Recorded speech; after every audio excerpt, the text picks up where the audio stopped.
Okay, welcome to the Rules and City Government Committee.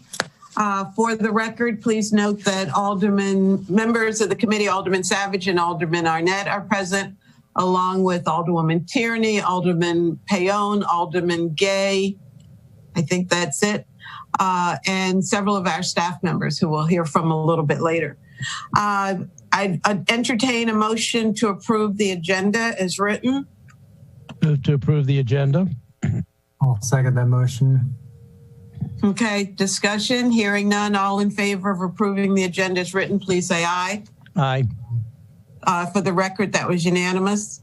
The next item is approval of the minutes from the November 3rd meeting. Move approval of the minutes.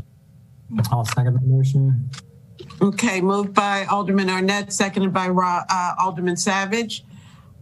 Further discussion? Hearing none. All in favor, please say aye. Aye. Aye. Aye, and that was unanimous. Legislation before the committee. The first item is 04320, aldermanic allowance, annual allowance for the purpose of specifying types of appropriate expenditures for use of the aldermanic annual allowance. And Alderman Savage and Alderman Gay, I think this is your legislation. Would you like to speak to it?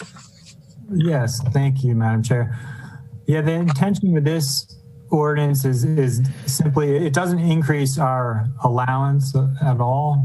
All it does is allow it to be used for purposes such as essentially for constituent services. If we need to, we'll be able to use the money to the training budget to pay for any kind of materials associated with like town hall meetings or other constituent services similar to that. So the language itself says expenses related to the performance of usual and customary constituent services. Such expenses may include supplies for town halls and constituent outreach. And then it also continues to list education and training, which was in the original code. That's it. Okay. Alderman Gay?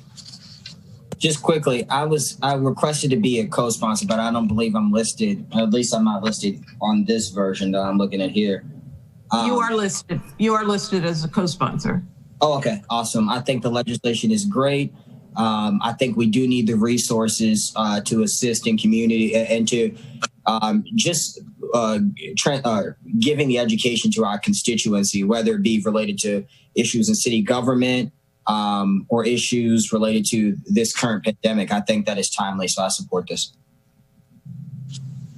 Okay.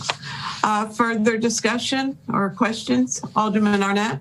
I think on page 2, line 6, there's a typo. I think that's supposed to read 150, not 15.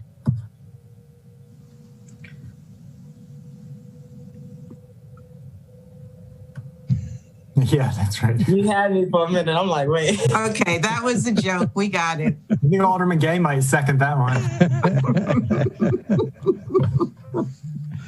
All right, for the record, recommend approval. I move we recommend approval to the City Council. Second that motion. Hey, I do have a question before we take a vote.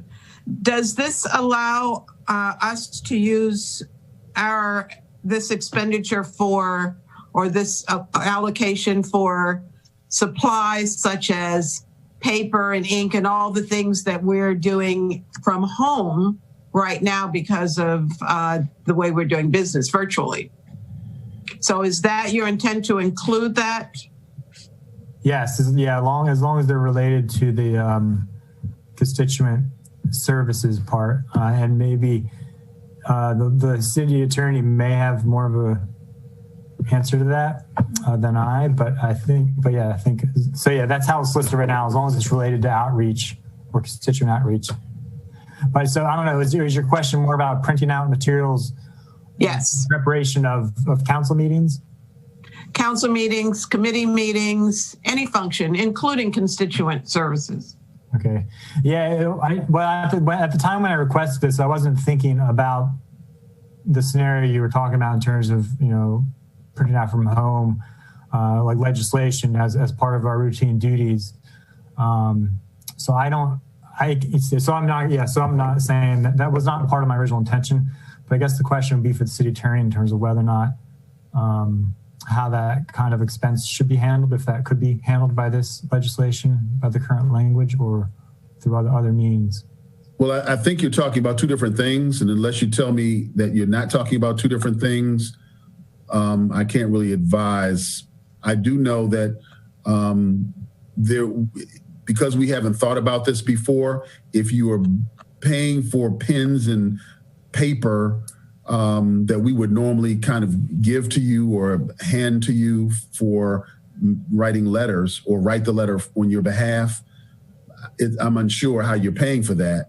I would expect that much of what you ask to be written, we write it and you sign it, or we mail it. If you need pens, of course, we have those kinds of supplies for you, but I'm not sure how you're dealing with supplies in the office upstairs, in those cubicles. I don't know who provides that. We do. Okay. Yeah. And that's my question. Yeah. For example, since COVID, we print out, or at least I do, all of these documents. Right now, I've got no less than 20 sheets of paper in front of me that I've printed out at home so that I can be prepared for this meeting. And we do that I think we do for all of our meetings, and twice as many for our council meetings. But we pay for this out of our pockets. So my question would this be included in this change in the legislation or in the code? I don't think so. I think it's two different things.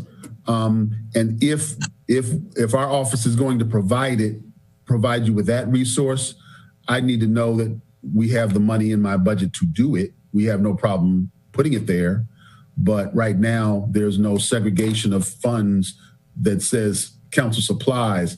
It's been my practice to just do whatever you ask to be done through Takia. And so I'm not, I wouldn't know that you had a supply issue if you don't, say that you need something.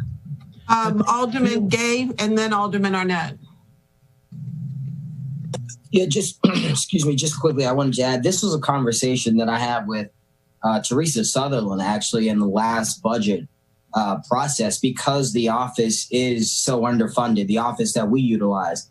And technically, the office of the mayor is not supposed to, or they don't have to give us supplies and print materials for us. And, that to credit his staff and to credit the city manager's staff, Len Farrell, that is what, traditionally who I would go through to print materials in bulk that I don't want to print from home because I have a small Canon printer right here next to me, or HP, I'm sorry.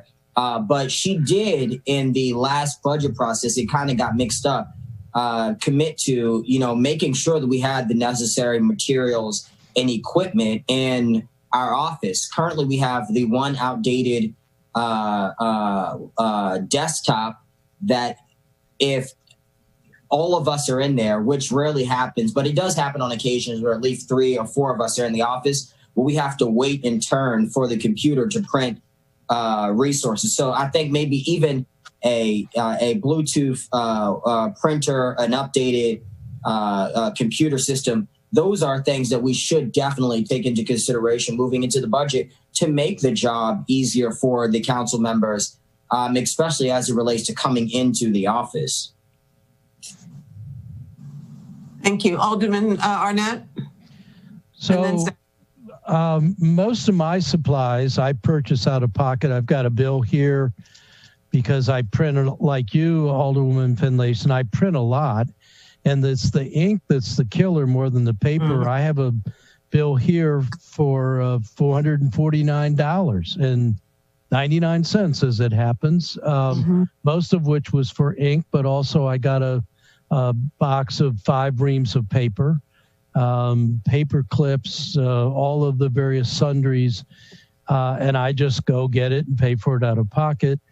in the office, if we need like paper for the single printer that is allocated for the single computer to us in our office, I just walk over to the mayor's shop and pick up a ream of paper from over there. So they're, whether they know it or not, paying for that meager amount of supplies. But I've always felt we were just on our own for taking care of supplies, taking care of, a large amount of my cell phone bill is making city calls. I just assume we eat that too. And I'm not complaining because I can afford it. But if I were in other shoes, not to mention his initials, but Dewan Gay, I wouldn't want to have a $450 ink bill when I'm struggling to go to school and do all the other things I'm doing. So, I think it's something that the city has not really been very considerate of alderpersons. It isn't a hardship for me. I remember Kenny too. I mean, sometimes I would lend Kenny money. We would go to Home Depot together and we would pick up some supplies for him. So, it's not evenly distributed, the pain, but it is something where I think the city really doesn't pay much attention to or value very highly the alderpersons. Yeah, but we make so much money. I mean, come on. I know. Well, it's all that graft on the side. Alderman Savage. Excuse me, we have Takia raising her hand. Maybe it's a technical thing. Oh, I'm sorry. You don't mind, Ms. sorry. Green, she's saying no. Actually was going to just chime in on this conversation, if I could. Okay, you'll be after Alderman Savage. That's fine. Yeah, Madam Chair, I'd be supportive of such an amendment to add that to this, because I do think it would be, at least in terms of my intentions, I do think it would be in line and appropriate to have that training money also be spent on any kind of those routine expenses that we have related to the trying to think of how to phrase it, but related to essentially the operation of our essential duties. So I'd certainly be supportive of that, but we may want to, I don't know, I'd leave this up to you, Madam Chair, but I'd be fine with postponing this if you want to request an amendment from the city attorney to make that change that you're suggesting, or we could always amend that later on in the process, but whatever you would like is fine. Well, I've been kind of jotting down something that one of you might be interested in sponsoring, in which case we could dispatch with it today if it meets your need. But before I do that, can we go to Ms. Green? I just wanted to say that in regards to the supplies for you guys, if you ask me to print or anything, it is a big gray area. I get a lot of pushback on it all the time because no one knows. Not from you, not from you, not from you, because no one knows who's supposed to be supplying. So. Yeah, and I generally don't mind doing it. I just, because it's a budget issue, if I got to ask for the money to come somewhere into the budget. But other than that, I mean, we generally would give you whatever you need, with no problem. Mm-hmm. City Manager Gerald. Thank you. So I think we just need to figure out where we need to budget this. We don't mean to intentionally shortchange you all. Trust me, we don't. And if it's in the mayor's budget, we can do it there. We can buy the stuff. If it's in the council's budget, whatever your preference is, we can structure it that way. Teresa Sutherland and I never had a conversation about this. So I really didn't even know this was an issue, quite frankly.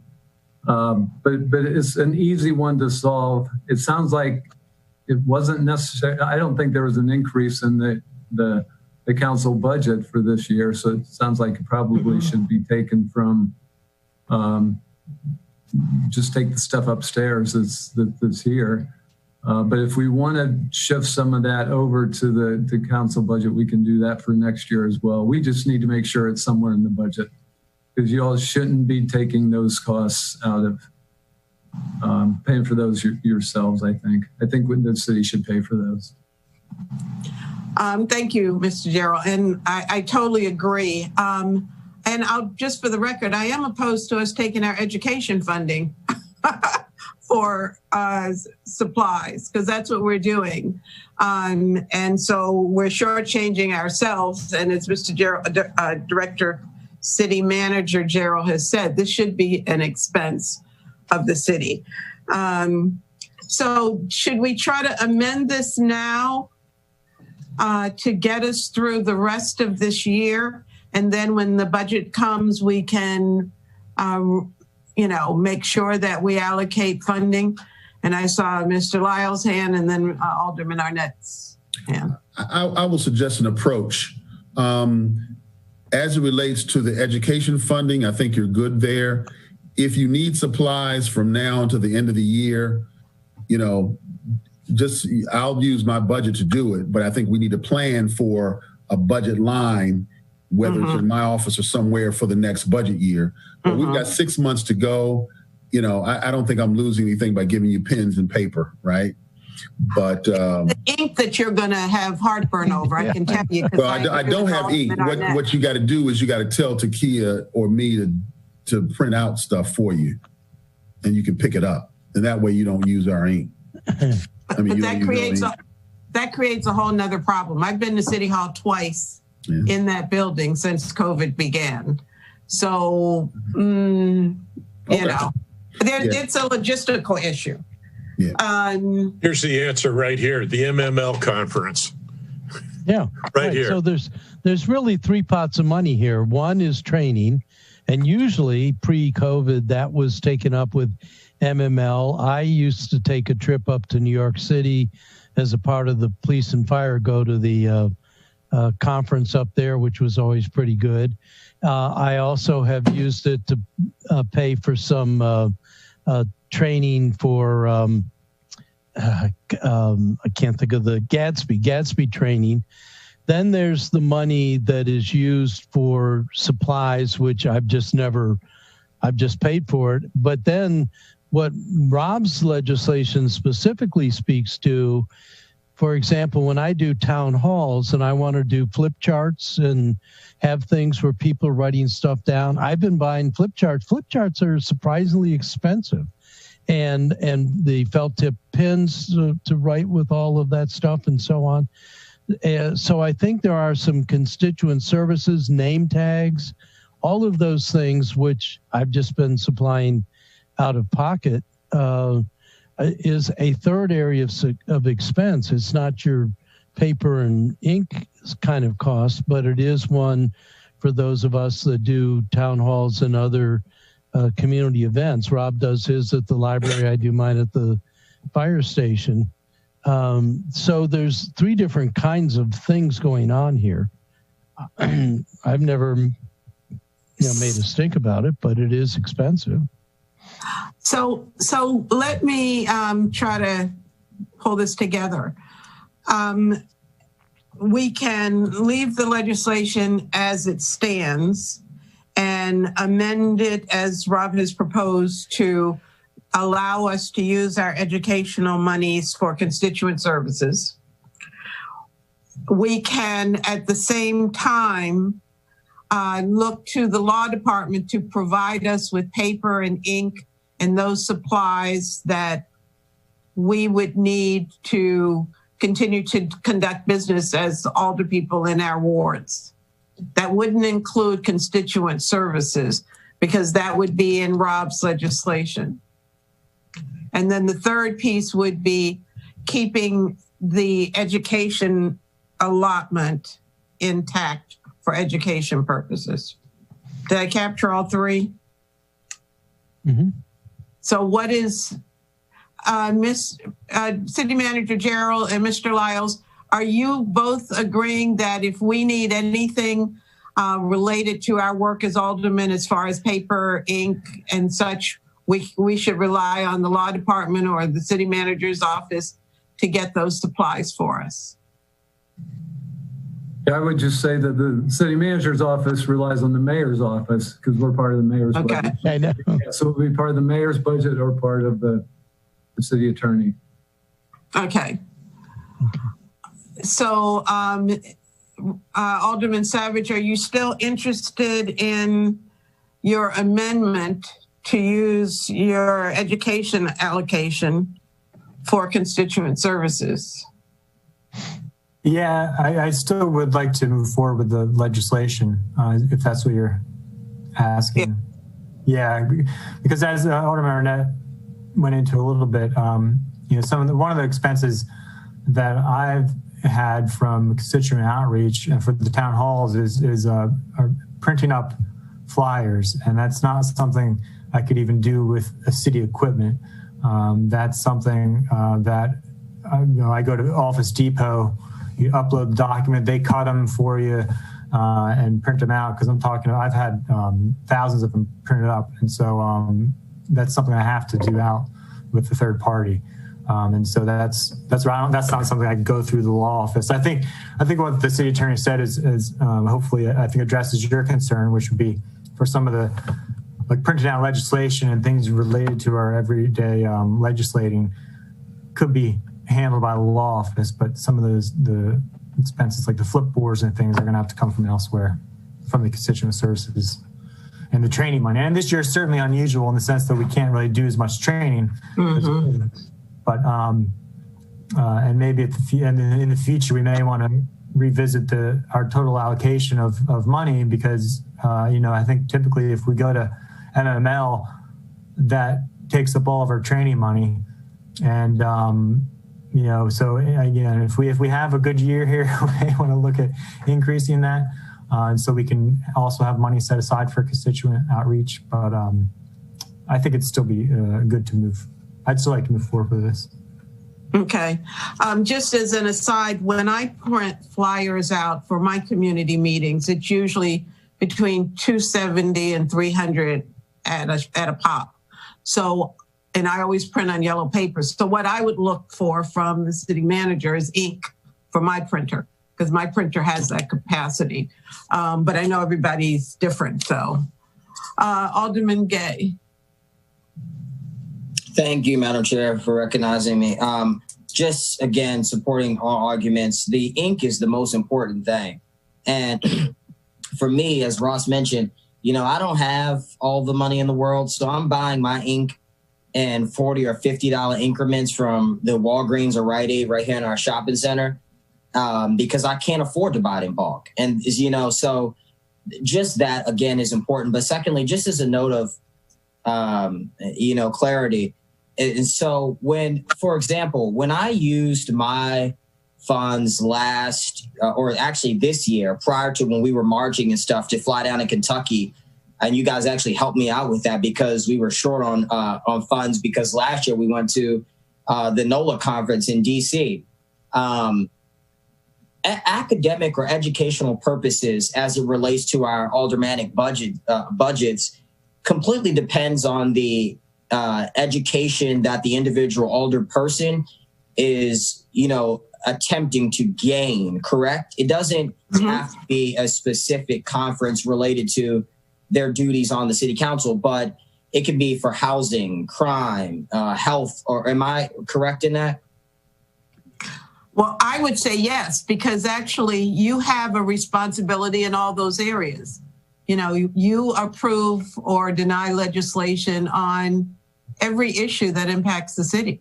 So the more knowledge you have on all of those content areas, the better prepared you are to respond to legislation. So I would say yes. Anybody else want to weigh in? I see Fred's finger. I don't see Fred, but I see a finger. It's not my middle one either. Better not be. For a change. Yeah. No, I think, Dewan, I think that you can go to these if the subject is how to be a good alderman. I mean, you don't have to have anything specific at all. And if, you know, if it's a conference you feel is relevant to you're doing a good job or to some issue in your ward, by all means. I don't think there's any problem at all using that money to do that, whether it's in DC, for that matter, if it's in San Francisco, if it looks like a great conference. Yeah, it's up to you. If it's in San Francisco, I'm there. Yeah. Okay, well, did we have a motion on the floor, Ms. Green? I moved that we recommend favorably.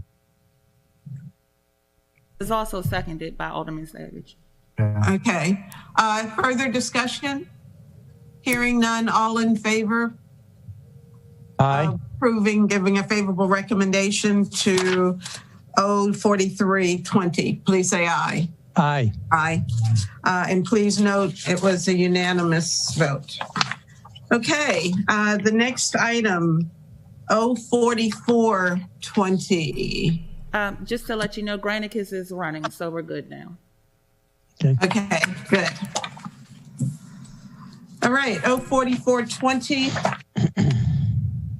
Employee organizations, for the purpose of removing the deadline for employee organizations to petition the city for the recognition as an exclusive bargaining agent for eligible government personnel. And that is sponsored by Alderman Schnellmeyer and Alderman Savage. Alderman Savage, would you like to speak to this? Sure. Yeah, this is just about removing a potential barrier or challenge to basically to employees petitioning to form a union. Because the way the code's written, you know, you have to get, if I recall correctly, a majority of the employees to sign a card saying that they want to join, and then you turn those cards in. But you can only do it during 1 month out of the whole year, October, with the code as it's currently written. And this would just simply allow them to submit that at any time.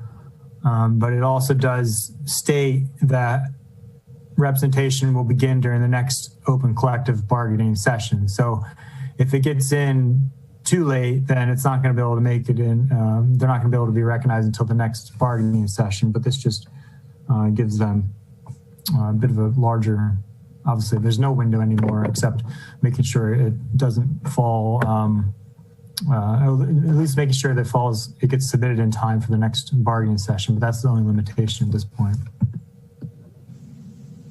Okay.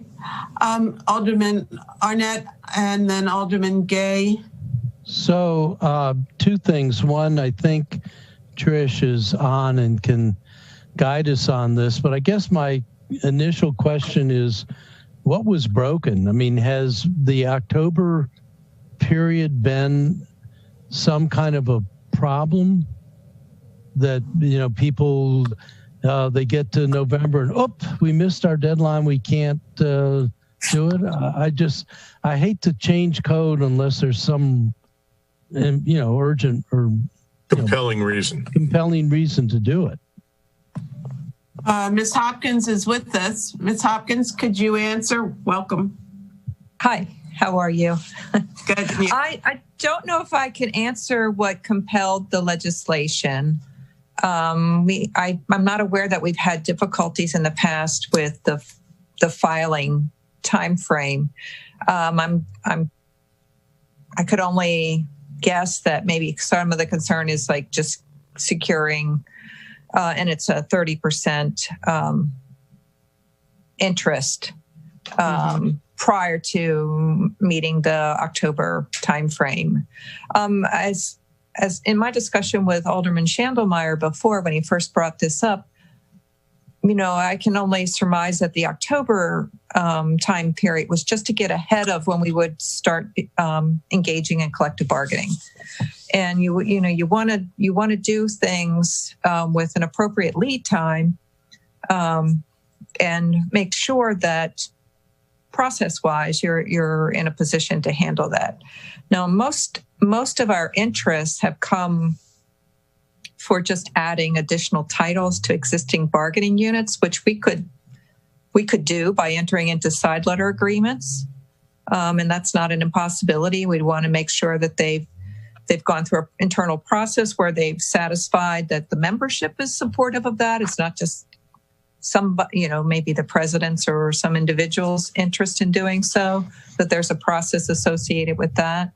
But I asked Alderman Schandelmeyer to consider an amendment here that would give us we're going to create another unit, if we're going to really have to engage in collective bargaining, let's keep it on the time schedule here. Let's keep it in line with our other collective bargaining processes so that you as a council at the end of the line, make sure that we've properly budgeted for that and that we have entered into some fiscal responsibility in that process as well.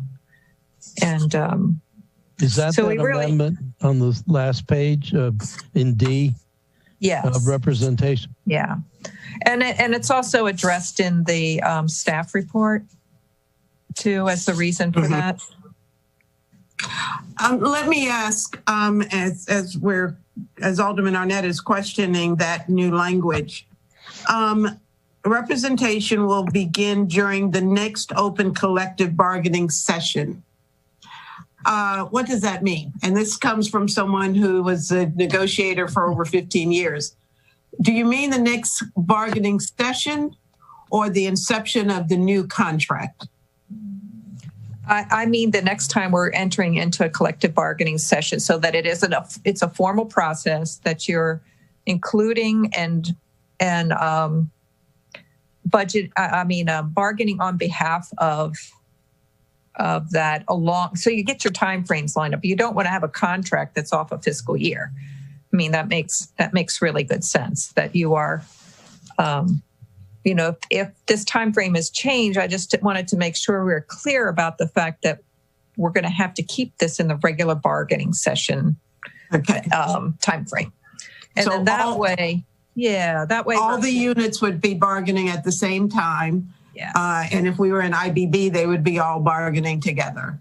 Yeah, I mean, we're right now, because of the methods that we work around our labor negotiations, we have that normalcy. We have that time frame. We have that already built in. We engage in it. We again, I think the October time period was just to get us ahead of sitting down and starting to have conversations and the whole 9 yards.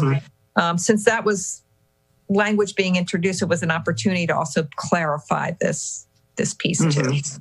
I'm not saying that's doing something different. It's just that it makes sense, since we're touching this section of the code, to make that clear as well. Because I think the more transparent we are and the more descriptive we are regarding our process, the better off we are. And then there's not a confusion over that. So if someone decides in June, hey, you know what, I want to have this be a part of our collective bargaining process. I want, a new union for, I don't know, an employee group. Then we need to really understand that we're behind the curve in terms of what we were trying to do budgetarily, what we're trying to do. We do very good transparency with our bargaining units in terms of costing things out and something that's proposed. How do we collectively pull together budgetary numbers? What kind of fiscal impact that's going to be? And then ultimately comes before you as a council so you can see what the price tags are as well. And that is good government if you do it in that way. And that's what we want to make sure that we're a part of there. And opening it wide open doesn't necessarily close. It's not about closing the door. I think what they were just trying to do is widen the opening. And October as 1 month is a bit artificial. And I get it. That's not a problem for me. I just want to make sure that what we're putting in place, we get a halt to getting beyond our regular process for our ability to then enter into all of the back side of collecting ourselves and meeting and conferring and ultimately deciding what's in a collective bargaining agreement. Okay, thank you. Any other questions for Ms. Hopkins? Alderman Gay? Yeah, thank you again, Chairwoman Finlayson. And excuse my ignorance on this. You know, the most I've ever negotiated was either with my mom or in high school. I've never had to deal with. It's a good start. Yeah, right. Collective bargaining agreements. And I think I just had maybe two questions. The first, as it relates to costs, understanding that if we do approve this, it then would allow for employees to organize and, you know, demand overtime or demand additional sick leave costs, all of these things. How do we handle that going into the year that we're predicting that we move into with the COVID scenario and all that? How is that? Do you, as the director of HR, think that that will have any particular impact on how we control government? I mean, it always does. I mean, we don't have the luxury of running into a deficit budget. So when we have, we have a fiscal responsibility when we're negotiating contracts to consider through some forecasting what we have available to us. I mean, we entered into a 4-year agreement with really good forecasting, and look what happened to us, you know? So it's, I personally feel, and having worked in HR for a very long time and worked in government where there is organized labor, that it's part of the health of an organization to have organized labor.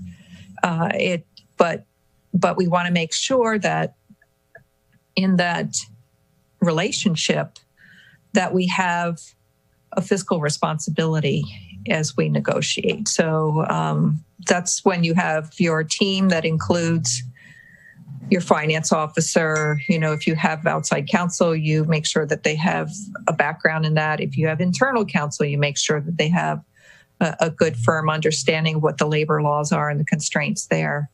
And that, again, our goal is in terms of transparency about, you have this idea. So when they come to the table and say, we would like to have X, you say, okay, let's figure out the impact of X.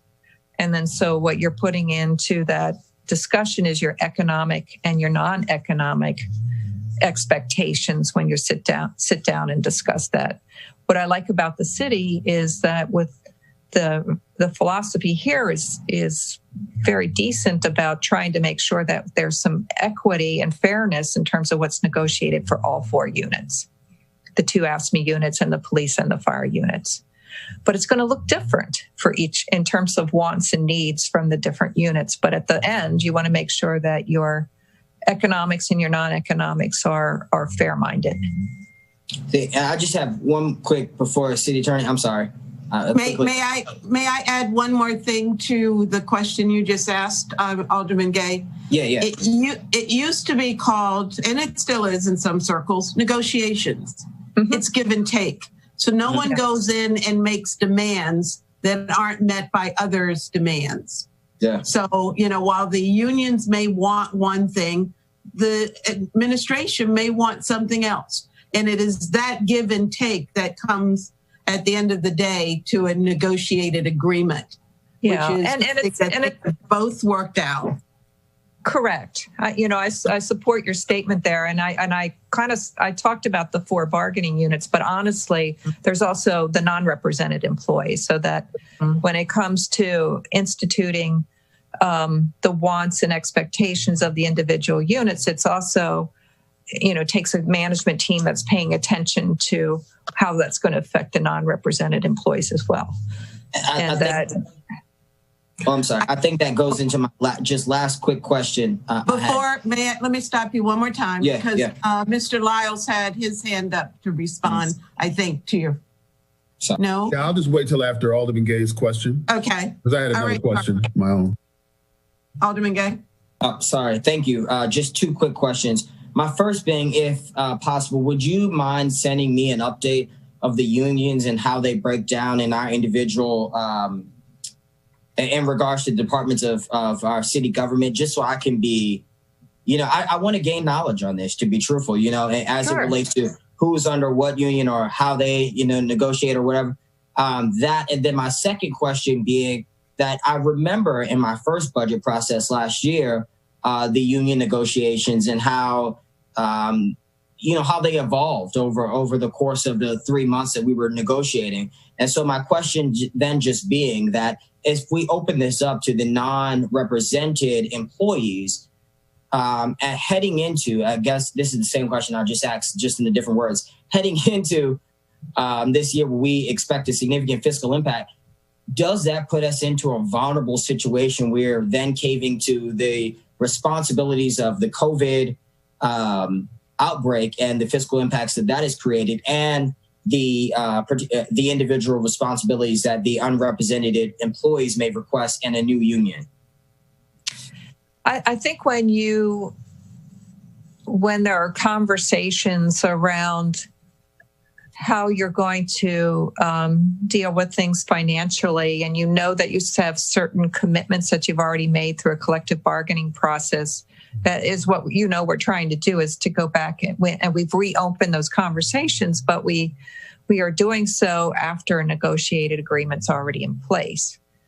There's always the interest and the tendency when times are tenuous, where non-represented employees are not going to have, depending on bargaining unit language, the same level of protections, for them to consider their options in terms of representation. And, you just have to be careful in public discussions about how you are fairly addressing all groups of employees, those both represented and non-represented, because in a public format, that's all they have to look at. And so in those cases, there could be an unintentional driver where individuals that feel they needed some protections, they may seek that through organization and through a collective bargaining agreement. It's just what happens. Alderman Savage and then Alderman Arnett. Thank you, Madam Chair. Yeah, just to that point, Alderman Gay, I just want to make sure, I just want to be clear, because this doesn't open things up to non-represented employees any more than it currently is. This doesn't change who can apply for a union or petition to form a union or join one. All it does is change the window of when they can submit a petition to be represented. It does widen it. Yeah. It widens the window. That's all it does. But that right to be represented is a federal right of all employees. It doesn't. We're not changing that at all. It just says, hey, if they get enough signatures in August or December, they can submit it any month out of the year. It's not going to make it any more likely for any particular group to be represented. I mean, I do think we need to look at the non-reps, because I think, and that's hopefully future legislation, in that the county has, it's not an official union or but it is in a sense representation. The non-reps at least have a voice with the administration to represent their interests. And again, it's not an official union, but it gives them a voice. And I do think we need that. We were talking about potentially, amendments potentially, having furloughs for those employees, but I do think it's important to hear them. I mean, it's a bit of a tangent at this moment, but anyway, I just wanted to clear that up, because there's no budget impact to this. Can I just quickly ask a question to Alderman Savage? Yes. Sure. And so Alderman Savage then would, with the non-represented versus represented employees, in the instance that they do say, form in July and say, hey, we want this, is there a certain time frame that we have to respond to their demands in any union negotiations? That may be a question for Ms. Hopkins. I mean, the language we have in here is that the representation would begin with the next open collective bargaining session, which it says that has to start no later than October, I believe, Ms. Hopkins. Yeah, we'll start establishing meetings usually by the first of the year. But there is something in the law where an election must be held. So they petition for representation. They have to demonstrate they had at least 30% of their of the individuals who want to join that, because typically it's by title. But that's only to get the petition, and the petition gets reviewed by the city according to the guidelines that are in the law already, that are in the code. And then then a secret ballot has to be conducted in order to have a majority of those accepting representation before that's valid. And there's some other constraints that have to do with, we're not having professionals and supervisors in the same unit, those kinds of concerns. But, the more we're talking out loud, the more I'm a little bit concerned here about a wide open calendar, because I think we're going to want to make sure we have time, to engage in the collective bargaining process in order to get that available for the upcoming fiscal year. So I'm not sure that I'm talking out loud, which is probably not a very good thing to do, but it may be something of concern just from a logistical standpoint, and not to eliminate a group or individual's effort to become organized. It's just to make sure that we're not pushing them off yet a whole nother time period because of, not kind of getting it together in time to be part of a organized negotiation process. Yeah, and if I could jump on that, Madam Chair, or respond to that, I should say, because that makes me think of reading the code. It does say that the parties shall begin negotiations not later than October, prior to the beginning of the effective fiscal year. So maybe it makes more sense to have the legislation read, they can submit petitions up until October 30. October 1. Or even September, right? But again, that's, I wouldn't want to really offer that necessarily without talking to the primary sponsor, but I think it's worth the conversation, though, Rob. Okay. Alderman Savage, sorry. Mr. Lyles, sorry about the delay. No worries. The question I had is, given the way the law is written, I'm not certain that you do the union any service. For instance, if someone submits and we go through economic analysis and budget review prior to the end of the fiscal year, so we negotiate prior to the end of the fiscal year, include that negotiation in the budget, and then you vote on that budget. So July 1 is when the collective bargaining agreement would begin, right? Mm-hmm. So what this legislation allows is for someone to interrupt that negotiation by submitting something on June 1. Right. And then we have to include them in an analysis and a discussion that's already been going on for 5 months. Well, and it has already been before the council. So the question is, does the council want to consider things the day before you close the budget, or 30 days before you close the budget? Or do you want that included in the process of the city manager coming to you and saying, or the mayor saying, this is what the budget is? Because you could get that scenario with the legislation as written. That's really a question for the council, because the mayor would get this information about a unit and their needs while in the middle, at the end, or as you wrap up a budget. And that the mayor does not have to deal with that, and would then push off that whole discussion until the next time. So it really becomes no effect at all, because the mayor can recognize the unit, but doesn't have to recognize any and collectively bargain with that unit at all until the next time that the mayor and the city manager decide to do so. Which could be 4 years out if it's a 4-year. Yep. So the recognition, even in the October, with a side letter, could adopt some of the parts of the collective bargaining unit, the collective bargaining agreement for a particular unit. It would not affect most things. For instance, their pay, right? It could affect some parts of the benefits, grievance procedures and things like that. But as it relates to the budgetary impact, that would have to wait for the budget year. And then a side letter could be done.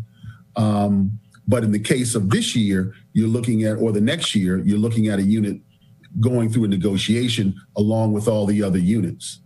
And they wouldn't be able to do that until the collective bargaining cycle started again.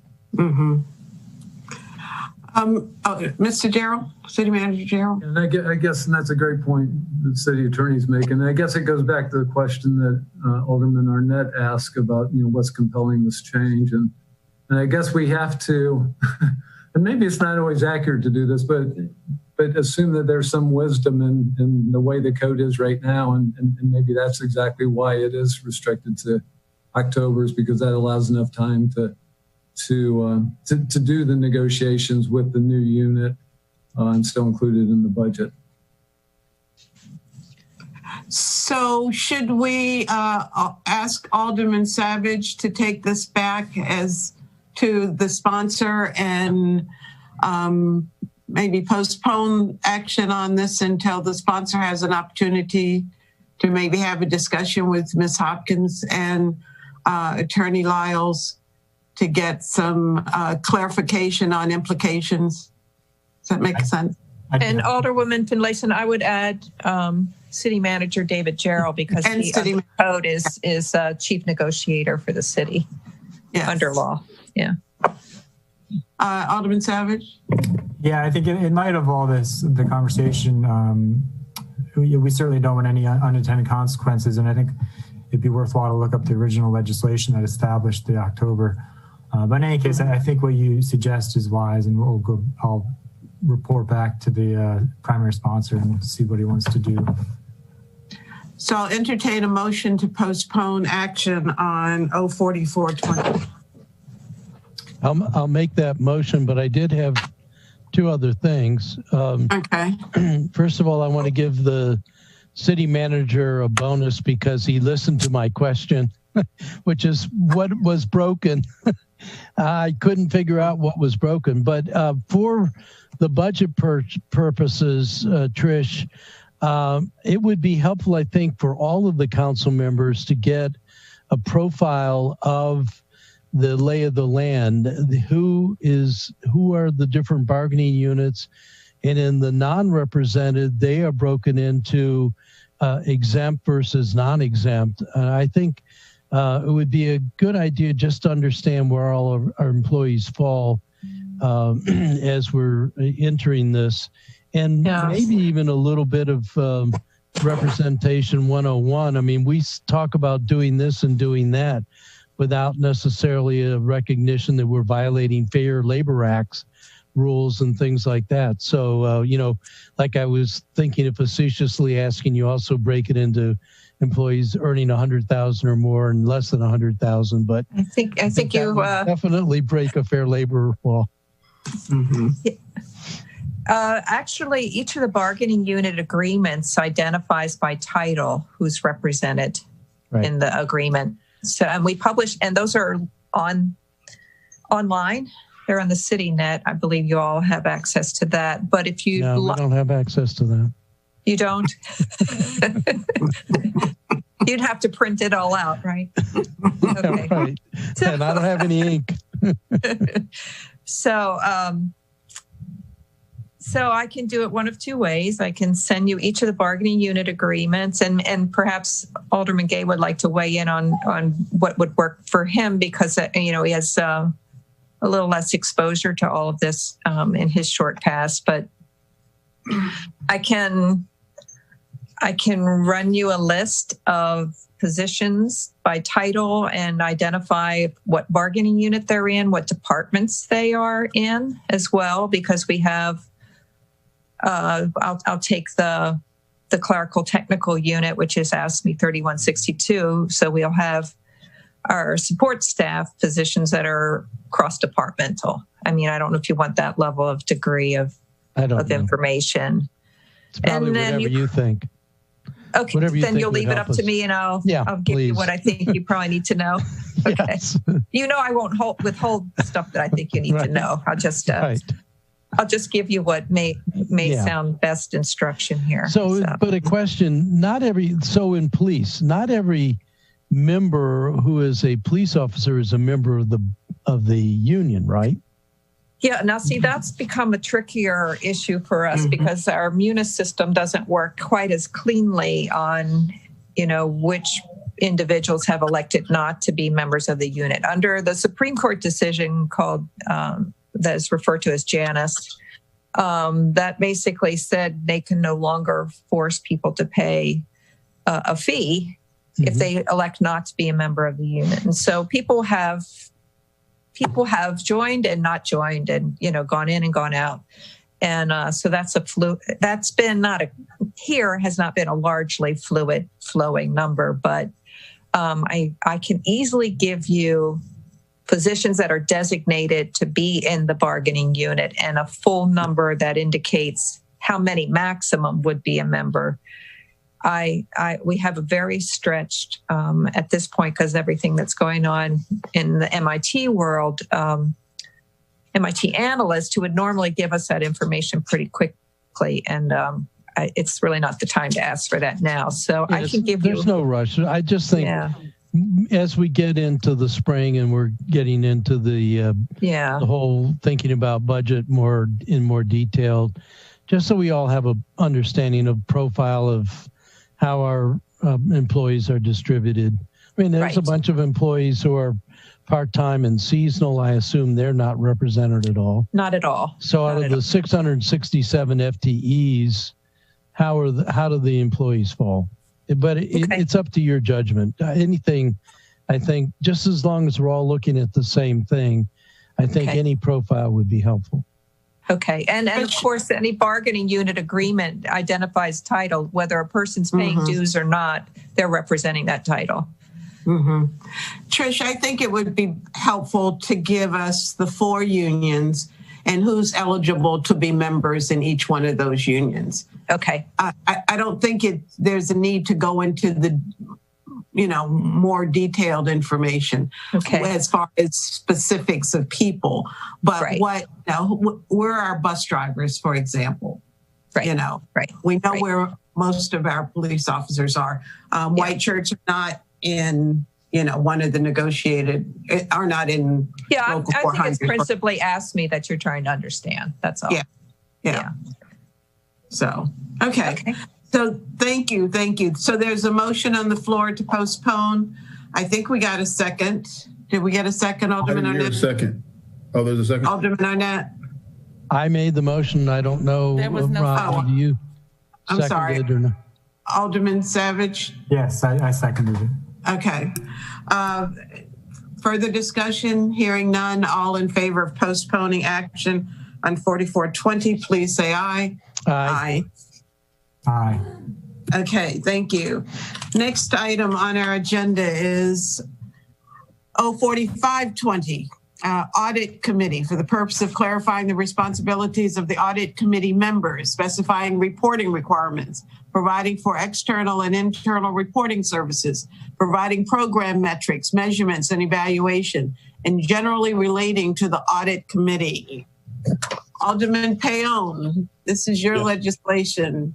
Yes, Tell ma'am, us along what with this means and why. Along with Alderwoman Tierney and Alderwoman Pendell Charles.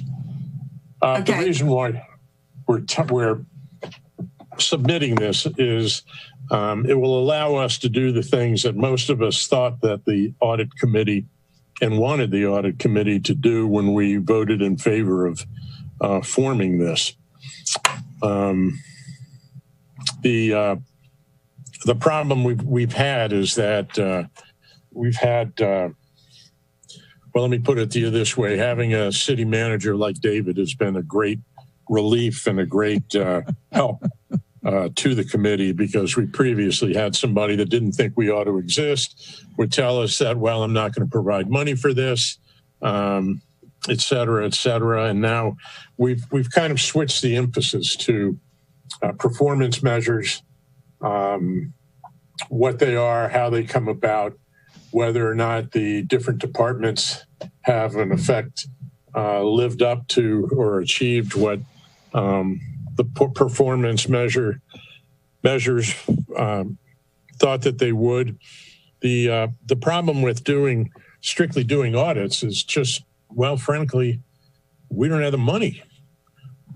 These things don't come cheaply. We've had one done, and yes, it was helpful, but a number of us feel like we spent $30,000 to save, maybe $10,000. That's not what anybody has in mind. I think that this is a piece of legislation that the entire committee worked on for the better part of a year before I finally submitted it. Even right before I submitted it, Alderwoman Tierney and myself made some relatively minor changes here and there. And I think it's a good piece of legislation, and it will be very helpful to the city in measuring performances and measuring efficiency. No other department or no other committee in the city does this sort of thing. I know we have the city manager's blessing in kind of changing gears a little bit, although we still will be supervising, or at least making sure that the internal and the external audits that we conduct, that the finance department conducts, will turn out such that the city uses up-to-date methods to determine whether or not we're doing things right, mainly. And there was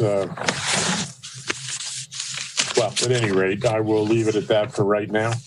And I'm certainly happy to answer any questions. Is Ellie still here? Yes. Alderwoman Tierney? Yes, she is. Okay. Ellie, do you care to add anything to what I've said? No. Well, you said it well. I would only add that being a new committee, it was definitely needed to steer the ship, if you will. And everyone did review it that was on the committee. So it is a comprehensive piece of legislation. And so, yeah, I really look forward to your comments on this as well. Maybe we ought to look at who we have on the committee. I mean, we've got 3 people, well, two civilians that are CPAs. We're getting another one on board right now who is not a CPA, but has worked at length in nonprofit financing and reviewing nonprofit financing. We have somebody who is in charge of, is the CFO at St. Mary's right here in town. And we have another individual who is a longtime federal employee, higher up, that has handled budgets from day one. We also have Jim Cardillo, who I believe is the CPA that we have, who's fantastic with numbers and has come up with some great suggestions, along with Alderwoman Tierney and Alderwoman Pendell Charles. Now, I did read something from one of your members about making audits political and that sort of thing. I think it was written by someone, to be honest, who may not quite understand what the function of the audit committee is. We put these out for bid. They go out to bid like any other city project, and the bids are reviewed. In the case of the one review audit that we did have, it was at Rec and Parks, and you should be getting a copy of it anytime. We had 7 bidders, 3 of whom we were able to eliminate immediately. A 4th we thought about, but only 3 made the finals. But we did not go with the lowest bid. We went with somebody, I think it was the second lowest, somebody who had an excellent reputation. They're out of Harrisburg, Pennsylvania. And yeah, they did what we asked them to do. I wasn't really very happy to get a performance audit for most departments, at least the ones that we really think of when we think budget. You're talking a huge amount of money that we really can't afford to pay right now. You could argue we can't afford not to, but I don't think you would be correct. I think that, well, it's a little disappointing to me as a committee chairman. There is also one provision that we talked about, although it's not part of the ordinance right now. We would certainly entertain it becoming part, an amendment, and that is to appoint a vice chair, not a co-chair, vice chair, and probably make that a civilian. I don't think that's necessary. I don't know that we need to put it in legislation, but perhaps Mr. Lyles could answer that. As far as I'm concerned, I think we can name a vice chair if we so choose to do that. I don't think we need authorization from the council to do that, but Mike, you'd know more than I do about that. You can do it on an ad hoc basis. You know, you're not changing or abrogating the code by doing that. Yeah, that's what I thought. Okay. Well, then I would expect the audit committee to do that in the near future. And by the way, I think we will also be working a lot more with the finance committee than we have in the past. As a matter of fact, we've really haven't worked much with the finance committee, period. But I think we can use the information we get regarding performance measures and things of that nature. I think they'd be very, I think as a member of the finance committee, I'd be very happy to have that come budget time. When people are asking for more money or less money or trying to cut things, you know, I think that's helpful. I'm pretty excited, as you can tell. I think this would be a great addition to what we're having. It's in addition to what we've been tasked to do. But the people that, like myself, who thought that, you know, we were all ready to go with this finance committee, you know, rah, rah, let's go get them. Well, if you read it closely, that's really not the case. I was prepared to, shall we say, give a liberal interpretation to that, but that was a little difficult to do. And when we first got started for the first year or two, and I think this will close a lot of gaps and we'll be able to really accomplish some of the things we've been unable to do so far. Thank you, Alderman. Appreciate it. Alderman. Sorry it took so long. Arnett, that's okay. And then Alderman Savage and then Alderman Gay. Thank you, Madam Chair. First of all, I wanted to mention it wasn't just from city manager. My good friend, Mr. Miller, also had a very tenuous relationship with the audit committee. I think there's a natural tension there. So I don't think it existed. It didn't exist when he was here. It did. Because I remember he and I talking about it. It was introduced by Jared Lippman, and Bruce was definitely the city finance director when Jared was here. So there's a natural tension, and I think there's a natural growth process. I have to say, I think trying to read through all of these amendments is a little obtuse to me, but the part I like the best is about taking on the program performance and the performance measurement system. And I do think that's a natural hand-in-glove relationship between audit and finance. So I look forward to that. And for that reason, I'm certainly going that we move forward, recommend favorable for this going forward to the City Council. Thank you. Alderman Savage. Thank you, Madam Chair. Yeah, I'm generally supportive of most of the changes in this legislation. The only thing I have, well, I've questioned about one thing, and then I want to talk about some potential other changes. But the one question I have is regarding the performance measures. I do think that's a valuable function to have a body of ours reviewing the performance measures that we pass. But I think it seems to me maybe more appropriate to have that divvied up amongst the other appropriate committees. You know, for example, the environmental metrics going to environmental matters, transportation going to transportation, so on and so forth. To have that all on one committee, I don't know if that quite makes the most sense.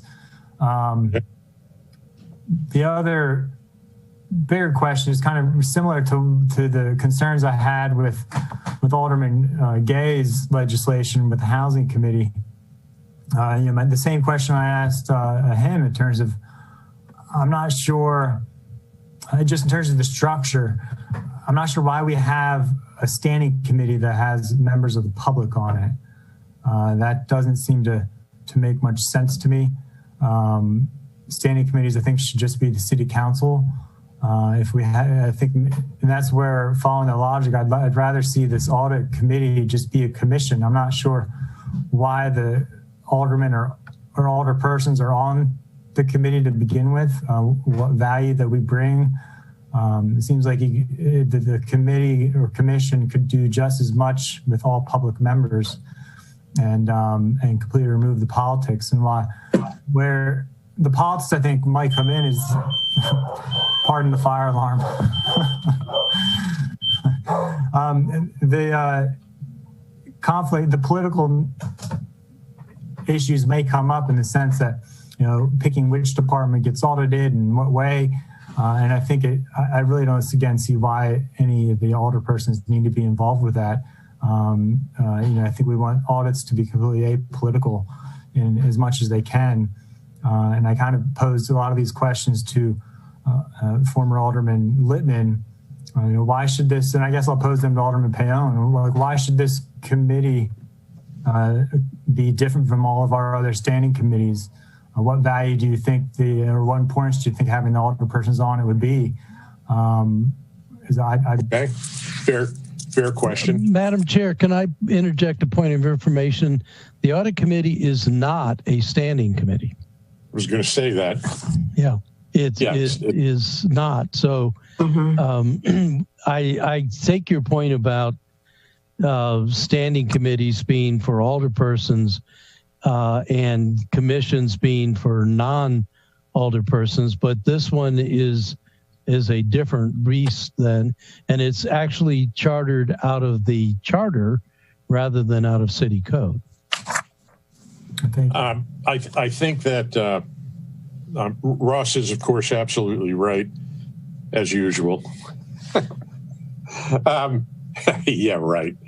But I think that the reason why it's a good idea at this point is, well, to be honest, one of the reasons is to get the committee going and to, I'm on the finance committee. I've been on the finance committee under other administrations.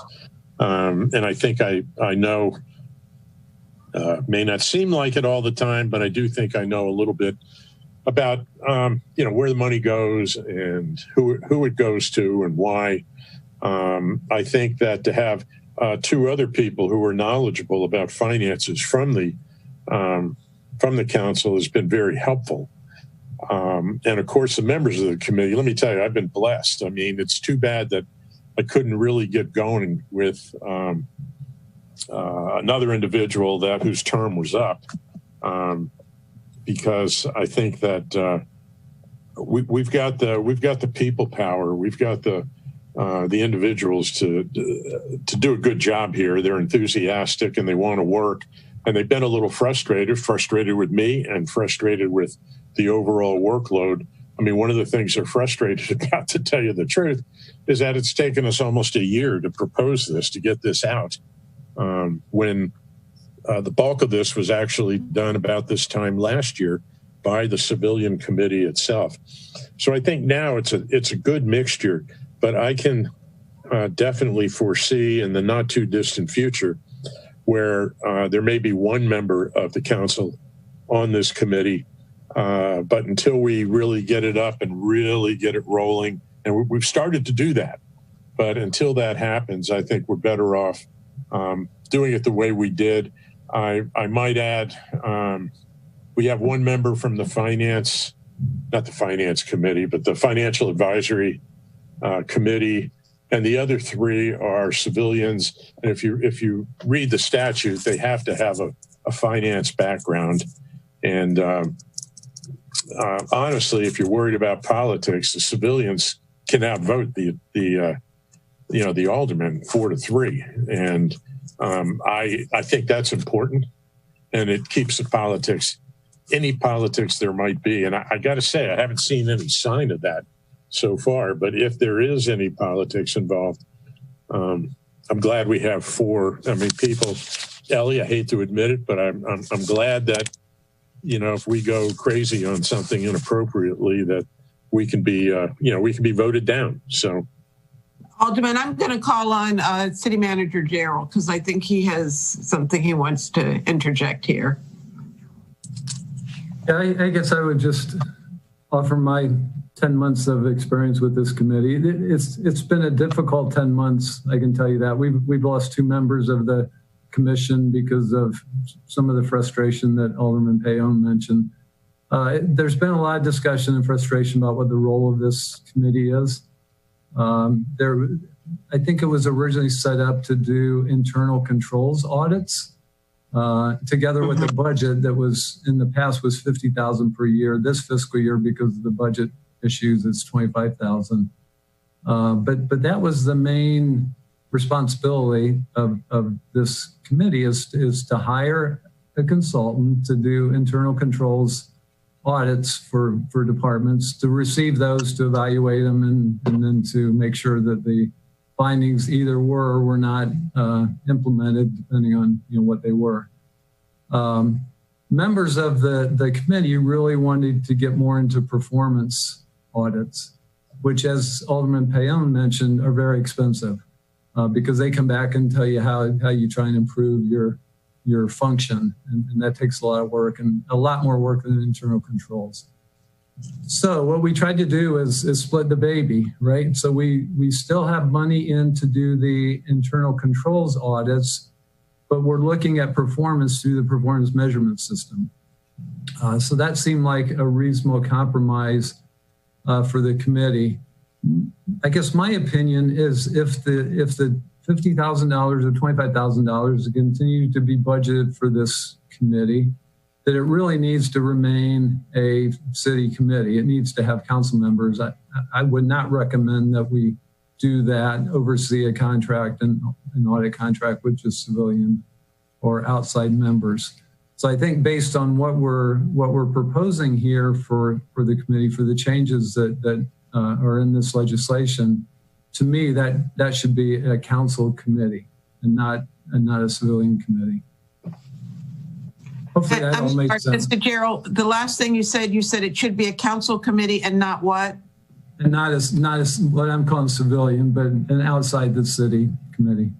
Okay, so you're in agreement that the council members should be on it along with civilians? Well, or should it be strictly a council committee? I think if we're going to do one or the other, as Alderman Savage recommended, that either be a council or a civilian, that it go as a council committee because of the oversight responsibilities for a contract and for the implementation of the recommendations for the consultant. One of the things, and I'm going to take chairman privilege right now and ask a question. There seems to be considerable control over the city manager and the finance director. Am I misreading this? You are to give reports to this committee. I'm looking at page 2 of the legislation. Is that comfortable? And I'm looking around line 25, 28 or somewhere where you're to give a report to the committee. at each meeting? No, I think the original language was that the finance director and the city manager had to be at the meetings, which meant that without us being there, the meetings couldn't have continued. So there was a change made that either one of us plus our representatives could be present. So that I think took care of that concern. There's no concerns about giving a report. We just give an informal report like we do to the Financial Advisory Commission each month. So that's not a big deal. The concern was that it specifically said that we both had to be there at the meetings and didn't say that it could be a representative. So we made that change. Okay, the language does say city manager and finance director or his or her designee. So, right. Okay. Okay, I'm sorry. Alderman Savage, you had the next question. I think Alderman Gay. If I could comment real quickly, please. Okay. I think that, I've heard, I had a audit committee report. I mean, a meeting one day and a finance committee the next. And I got to tell you, Jody's reports seem to be, shall we say, very similar, and that's fine. The reports aren't really for me. They're for our civilians, and that's why we do it. And David, said what he does very concisely. So thank you. Okay, thank you. Alderman Savage. Thank you, Madam Chair. And thank you to Alderman Payon and City Manager Gerald. It's helpful to hear your analysis and perspective on this. And I'm beginning to see the differences with what was the Housing Committee. But the one question I guess I still have for Alderman Payon, and I guess to a certain degree the city manager as well, is just the performance standard reviews. How do you see that happening on the committee, and would that happen? So would the committee be reviewing all of the performance standards? Because I'm just wrestling with the idea of, well, maybe it makes sense to send them to some of the committees that may have more, experience with various aspects of that. Well, we have a couple of civilian members who are very experienced at reviewing performance measures. One was head of the National Fire Association at one point out at Mount St. Mary's. Another one now works as a higher up in a federal agency and has occasion to do the same thing. I think we have a lot of experience to do that. You're right. The experience I have is with the Finance Committee, and whatever we can in the past whatever we've been able to eke out of anybody is what we've used. I think. Look, there's nobody better to do it. I mean, we've got the experience, and yes, if we can, we're going to review every one of them. I'm not sure that we'll be from a time perspective. I mean, these are volunteers. I can't say, hey, you got 18 of these to review for our next meeting next week. I mean, not going to happen, but we'll certainly do the best we can. And I'm pretty optimistic we'll be able to do most, if not all of them. I think there is a pretty good amount of experience in doing that. And I look forward to helping out with it. Thank you. Was that your last question, Alderman Savage? Yeah. And thank you, Alderman Payon. And I can see your point in the sense that I think a lot of this is going to be simply reviewing, not to be derogative, but the bean counting, right? To see if measures are properly presented, and there really shouldn't be anything subjective to that. It should be hopefully pretty objective. So, because I could see how people with an audit background would be helpful in that effort. So no, that's all I have, Madam Chair. Thank you. Thank you, Alderman Gay. Thank you, Madam Chair. My first point is that I don't see the difference between an individual, a civilian who has audit experience, and then a civilian who has housing experience, assisting a committee with all the people on it. It's all the same thing. Fred's experience as it relates to how audits is my experience as it relates to housing. We've gained it from the council, as he just stated. So that's just my last point on as it relates to committees with all the people serving on it. If you're going to strip it for one, strip it for all. But moving forward, I just two quick questions. My first being, Fred, to your first point, am I correct in understanding that the audits of individual departments are not performed or not picked based on the committee, but the department heads or the city manager? Is that correct? I wasn't sure how you were stating that. No, we talk about it within the committee. We kicked it around before we did Rec and Parks quite a bit. We get input from the city manager and the city finance director, particularly. They're really key to it.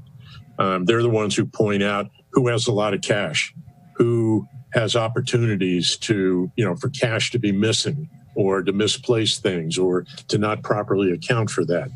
And there could be a myriad of reasons why we would pick somebody. No, we very much, we did not make a decision in one meeting either about what we were going to do. We're ready to conduct a second audit, but I don't think we can afford to do what we wanted to do. So, and there were some other probably bigger departments involved possibly in that one, but. And just a follow-up question, with the current budget state that we're in, obviously with being $6.5 million near a deficit, would it have been wise of the audit committee to audit individual departments that we are now looking at as a council as a whole to make up for the lack of funding that we have? I think one thing that I've noted in particular is that the audits have been done, I think, Recs and Parks more than any department in the last 5 years or 4 years or 6 years, if I'm correct in looking back. Would it be helpful that audit actually look at the departments that we have not looked at historically to identify problems? I understand that you said there is a cost associated there, but in looking at a situation where the city council is $6.5 million in debt or some figure around there, that would have been helpful moving into this budget process, as opposed to auditing the Recs and Parks department, which I believe we audited 3 years ago, if I'm not mistaken. Could you just, or you or the city manager, help me in understanding that? First of all, the audit of Park and Recs was done about a year ago, and it took that much time to get reports, to get have the committee go over them. There were lots of changes we had to make. We sat down with Director Trader, and he is implementing, in the process of implementing a lot of those things. There was a sense of the committee that a number of the recommendations should already have been implemented, but that's a discussion for another day.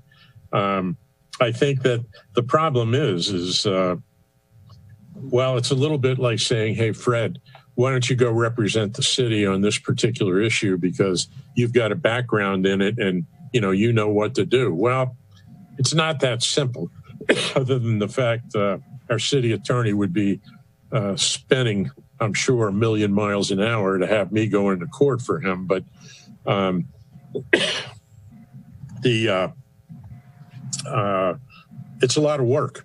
And I don't know that it'd be reasonable to expect the civilians who in 2 or 3 of the cases would be perfectly capable of conducting an audit. But man, you're talking a couple hundred hours of volunteer work, and I don't think that's reasonable to expect them to do that. Now, to go over parts of different departments' budgets, that's a little different. And I agree. I think we could and perhaps should be doing at least some of that. But in overall, I kind of expected that to happen, that we would be doing our own audits initially. And then after talking to some of these folks on the committee, I don't think that's a fair request. Can I just follow up? Okay. I'll come back. If I could just say really quickly, so the topic that Alderman Gay just brought up is exactly what has been debated for the last 10 months. So what he's describing is a performance audit where you go in and see what the money is being spent for, see if it can be reduced, see if there's operations that can be changed or reduced or cut or should be increased and increase the amount of money made. That's exactly what's been discussed. And that's been the frustration is, do we do those types of audits at a higher cost and to get different results, or do we do the internal controls audits to make sure that the money's being properly handled and that there's no fraud, waste, and abuse going on, which is what the audit committee was originally set up to do. But it was obvious early on that there was preference to go with that type of audit that Alderman Gay brought up, and so that's why we're at where we're at right now, is because of that sort of disagreement and frustration about making the decision one way or the other on that very decision. Well, may I ask Mr. Gerald and I guess Alderman Payon, if the committee wanted to do performance audits, how did we get to the type of audit that's being proposed? Because this allows the committee to look at performance through the performance measurement system without having to hire these $1 million consultants to look at a department to say how the department should be doing their work and how the money can be saved and what efficiencies are possible. So what's the greatest benefit to us as a city?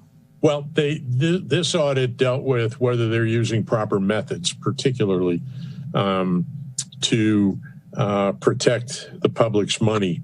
If there were money missing or misappropriated in some way, shape, or form, not even dishonestly, but using some money for something other than what it was earmarked for, that kind of thing.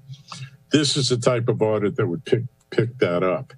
And they had lots of recommendations for Archie, even, Director Trader, even the method of letting people into the pool.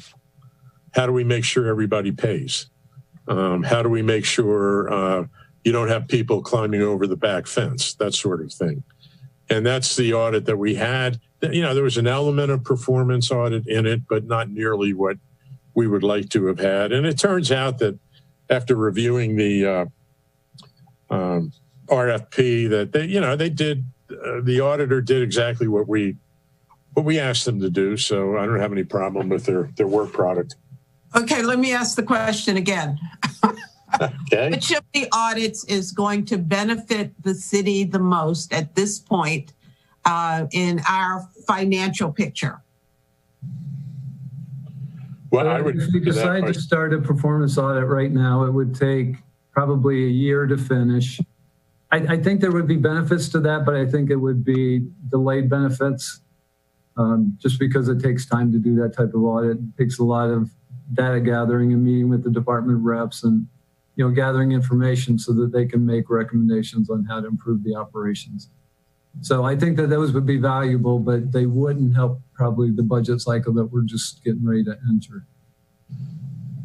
I agree with David, and I think that many people on the committee would love to have a performance audit for the for the whole darn city. I know I would, but you're talking probably $1 million and, like David said, a year. And if I were coming in as a new mayor, I think I might seriously consider doing something like that. But as of right now, I just don't think we can afford to do it financially. We'll just have to do the best we can with what we have. But it isn't because we don't want to do that sort of thing. It very much feels like we're trying to find something for this committee to do. Well, I don't think that's exactly the case, but I mean, we've got plenty to do on paper, particularly if you pass this this proposed ordinance. Alderman Tierney. Thank you, Madam Chair. The city doesn't have an internal auditor, so that was, I guess, very simply the genesis of this. That then, translated into means and methods, or sort of this, even with myself thinking that the audit committee was there to find money or not to evaluate efficiency or what have you. And then we have morphed to this performance review. Here's the deal, though.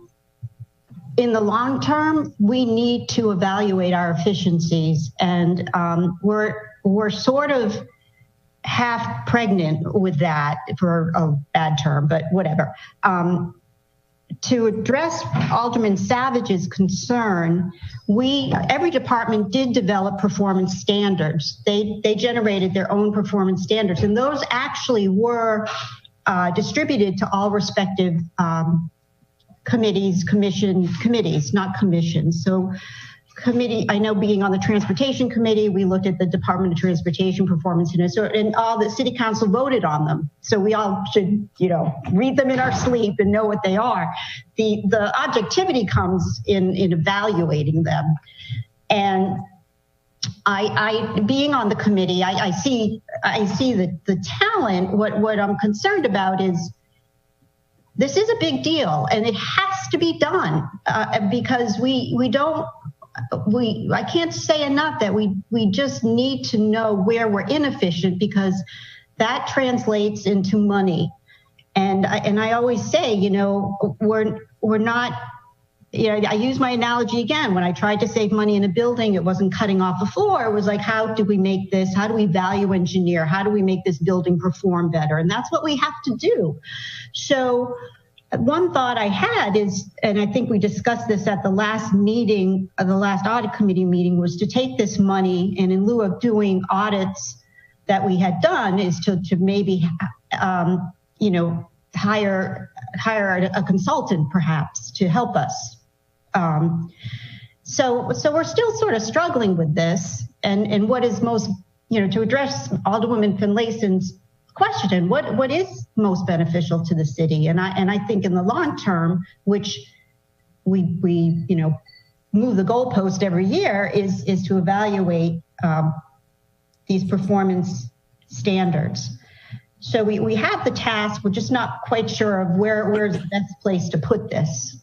That's where I'm at right now. As much as I enjoy the audit committee, we all have to be put into good use. So is there a feeling of support or opposition to this legislation? You asking me? Or is it the interest of the committee to not take a position on this legislation? No, excuse me, I'm sorry, Alderman. Or is the interest in allowing the full council to have this discussion with a timeline? Not timeline, time limit. Alderman Arnett? I think that there is more discussion to be had. So I guess I'm interested in this and the other two pieces of legislation we have on our agenda. The question of time sensitivity. I'm already late for a 6 o'clock meeting, followed by a 7 o'clock meeting, the Board of Appeals again tonight. So I'm desiring more discussion, and I do think we have to give the 046 some time and some thought. And I did have some amendments that I was going to propose for resolution R17 or whatever the performance measurements thing is. So I would like to schedule either for our next Rules Committee meeting or schedule a special Rules Committee meeting. We got a late start for this meeting because of Granicus, but I hate to rush important discussions when there's still more discussion to be had. So at this point, I'm more inclined to postpone the rest of this legislation either for a rescheduled Rules Committee meeting or for the next one unless there's some time sensitivity that we need to worry about. Well, I agree, Alderman, and I was going to propose the rescheduling of, or the scheduling of a special meeting, but let's dispatch with 04520. Would you make a motion to postpone action on 04520? Would make that motion. I think Alderman Savage had some amendments that he wanted to propose. I think they bear some discussion. I'm not sure how I feel about those one way or another, but I think they deserve some airtime. So I would move that we postpone 04520 to a, am I postponing it to a the next meeting? To the next meeting of the Rules Committee, whenever that may be. Yes. Hopefully within this year. Yes. Alderman Savage, would you second that motion? Yes, I'll second that. And regarding my amendment ideas, I'm going to have to revisit those in light of everybody's comments.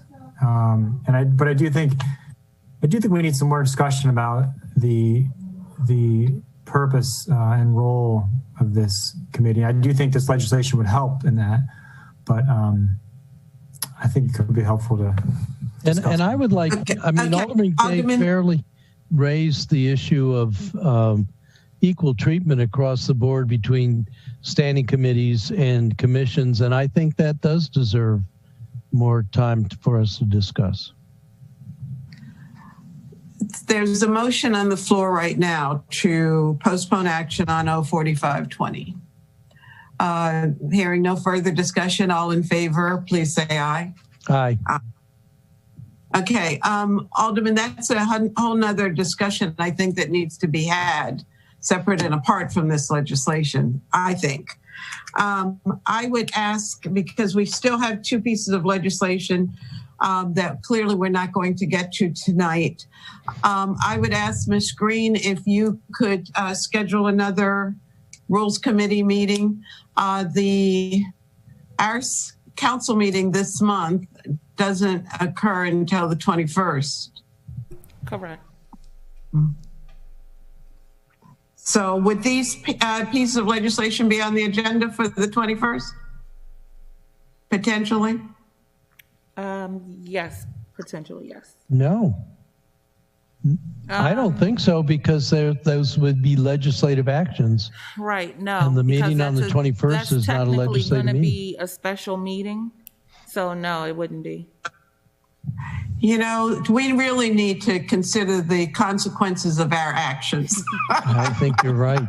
Because now we don't hear these pieces of legislation until second week of January. Mm-hmm. The second Monday. Yeah, second Monday. Okay. Well, then we have plenty of time. And actually, do we need a special meeting? We'll have another meeting before this will come to the agenda, which will be the first Tuesday of January. Mm-hmm. So you guys, it would be January the 5th. I do think we have some other legislation coming our way. I believe the Planning Commission dealt with the APF for traffic revision, and I suspect there's some others. So part of the reason that we keep postponing and having special meetings is because we have such a big agenda and important things to discuss. And we don't know, Ms. Green probably knows what's on the agenda for the 21st for public hearing that will come to us. I don't know that. I will have to consult with Jasmine. So there would be other legislation. So Ms. Green, could you find another date between now and the 19th or something of December? Let me check with the TV crew and I'll get back to you.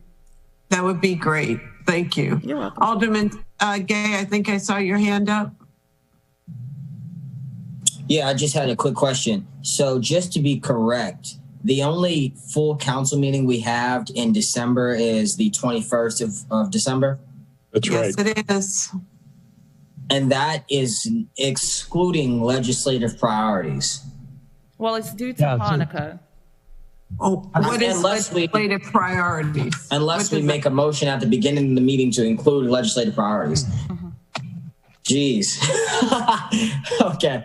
Yeah, all right. It's due to Hanukkah that we only have the one meeting scheduled.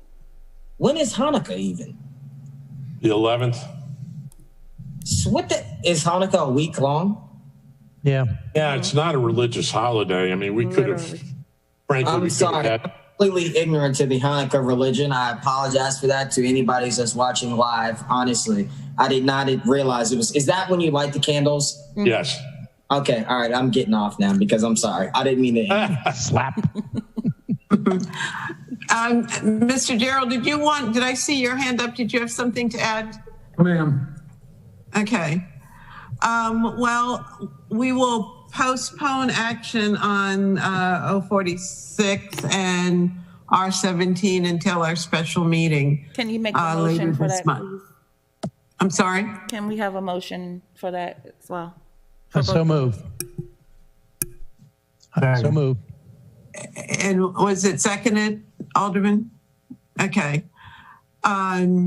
So we're postponing action on those two pieces of legislation, 046 and R1720.